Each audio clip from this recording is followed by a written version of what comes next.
Nabanna company, তোমাকে বলছি, তোমার মাথা থেকে পায়ের নখ পর্যন্ত তোমার পাশে যারা আছে ওপর থেকে নিচে পর্যন্ত চোর চোর চোর চোর এমন তকবীর দেবেন, এই তকবীরের আওয়াজ যেন নবান্নই যায় আর নবান্ন কাঁপে।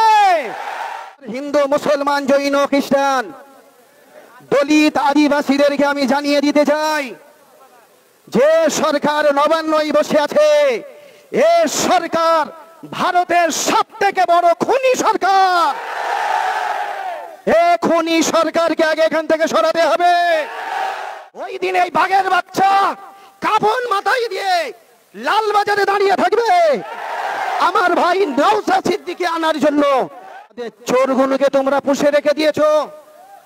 আপনার মুখে একটা ভাষা হয়ে গেছে বিজেপির দালাল, আইএসএফ মানে বিজেপির দালাল। আপনি কার দালাল? আপনি তো আরএসএস এর লোক। আপনি তো ঘুমটা দিয়ে আরএসএস করেন। আগেও আর ভারত স্বাধীন হওয়ার পরও ফুরফুরা শরীফ এভাবে অত্যাচার হয়নি, যে অত্যাচার এই সরকার করছে।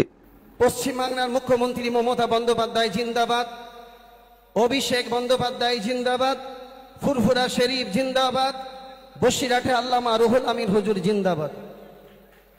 পশ্চিমবাংলার মুখ্যমন্ত্রী মমতা বন্দ্যোপাধ্যায়ের হাতকে মজবুত করার জন্য, অভিষেক বন্দ্যোপাধ্যায়ের হাতকে মজবুত করার জন্য আজকের আমি কাসেম সিদ্দিকী এই পার্টিতে আমি এসেছি।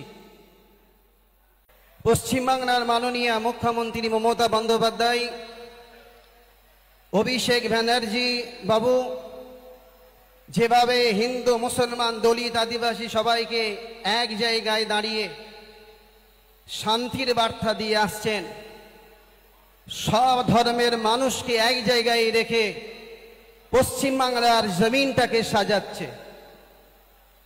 পশ্চিমবাংলার মাটিটাকে মজবুত করতে গেলে, হিন্দু, মুসলমান, দলিত, আদিবাসীকে এক জায়গায় দাঁড় করাতে গেলে পশ্চিমবাংলার মুখ্যমন্ত্রীর হাতটাকে মজবুত করব।